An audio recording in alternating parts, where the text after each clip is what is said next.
देखिए, कर्फ्यू तो हमेशा के लिए नहीं है, ये हमको मान करके चलना पड़ेगा।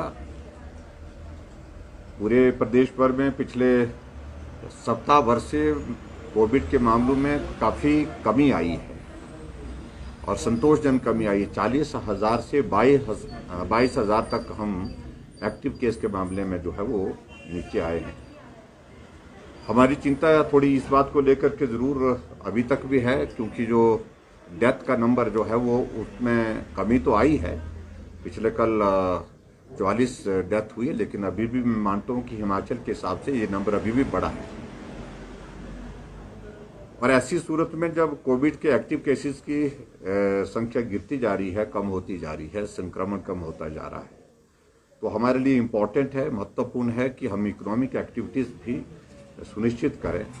और व्यापार मंडल के प्रदेश के लोग मिले थे और व्यापार मंडल के जो लोग मिले उनका भी आग्रह इसी बात के लिए था कि अब कोविड के मामलों में कमी आ रही है और ऐसे में हमको भी दुकानें खोलने की अनुमति अब मिलनी चाहिए। तो हमने उनकी बात को सुना है और सुनने के बाद फिर हमने कहा कि अभी तक 31 तारीख तक हमारा निर्णय जो हुआ वो हुआ है, उसमें आप सहयोग दें, और उनने सहयोग दिया भी है।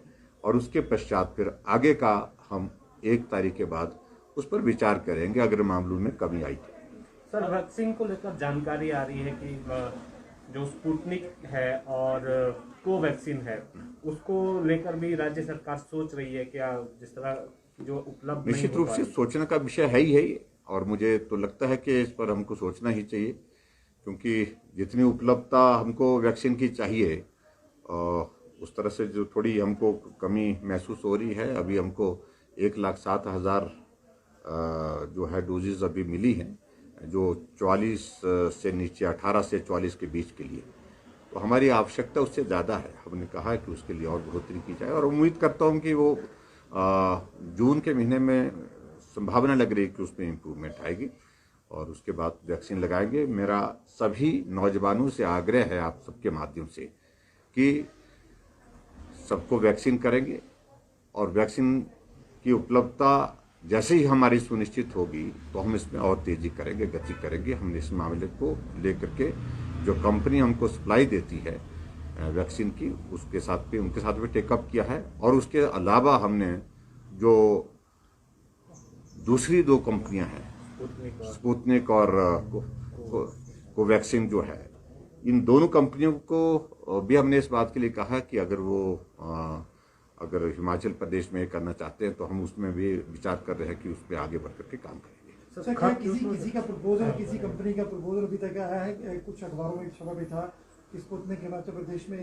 जो हमारा फार्मा, देखिए, अभी तक जहां तक उपलब्धता उन दोनों वैक्सीन की भी बहुत ज़्यादा नहीं है, और ऐसी सूरत में हम उनके साथ हम उनको ऑर्डर प्लेस कर दें और उसके बाद वो भी उपलब्धता नहीं हो पाई, तो उस बात को लेकर के कहना कठिन है। तो मैं यही कहना चाह रहा हूँ कि जून के महीने में सभी जितने भी हमारे 44 से हमारे 44 से नीचे 18 साल तक के, जो 18 से 44 के जितने भी हैं हमारे नौजवान, उनके लिए वैक्सीन की उपलब्धता को बढ़ाने की कोशिश कर रहे हैं। सर, क्या कोई मैन्युफैक्चरिंग के लिए भी कोई बड़ी कंपनी जिस तरह की ये जो वैक्सीन बना रही है, कोई क्या हिमाचल के हमारे फार्मा में बनाने के लिए किसी का प्रपोजल आया है क्या? ऐसा स्पुतनिक का आया है, और उसमें जो पनेशिया एक कंपनी है, उस कंपनी ने वो उस बात के लिए आगे बढ़ करके काम करने की बात कही, और मैं उम्मीद करता हूँ कि उसका परिणाम अच्छा होगा। जब वो उपलब्ध होगी तो और भी ज़्यादा हमारे लिए मदद होगी। स्टेट की तरफ से क्या हेल्प की जाएगी? हम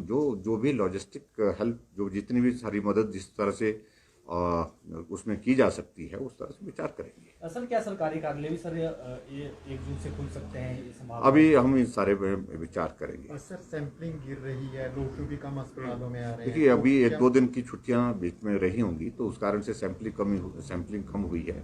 हमने इसको कहा कि उसको बिल्कुल उसी स्थिति में लाया जाए जिस स्थिति में पहले थी। सर, प्रदेश में, देश भर में भी ब्लैक फंगस बीमारी की जो संक्रमण है, उसको जो दवाइयाँ हैं, वैक्सीन है या उसके इंजेक्शन है, उसकी कालाबाजारी और बाकी दवाइयों में भी फेक या कोई डुप्लीकेसी की, रेमडेसिविर की, जहां भी इस प्रकार की शिकायतें प्राप्त हो रही है, कार्रवाई करने के लिए हमने कहा है। निश्चित रूप से इतने बड़े संकट के दौरान कोई इस प्रकार का कोई धंधा करना चाहेगा तो उस आदमी के खिलाफ सख्त से सख्त कार्रवाई करेंगे। हिमाचल प्रदेश के बद्दी का मामला सर, रेमडेसिविर के डुप्लीकेसी को लेके मामला दर्ज हुआ उसमें है। कार्रवाई करने के लिए कह दिया, कार्रवाई होगी। हिमाचल हेडलाइंस न्यूज़ चैनल को लाइक, सब्सक्राइब, शेयर करना ना भूलें। धन्यवाद।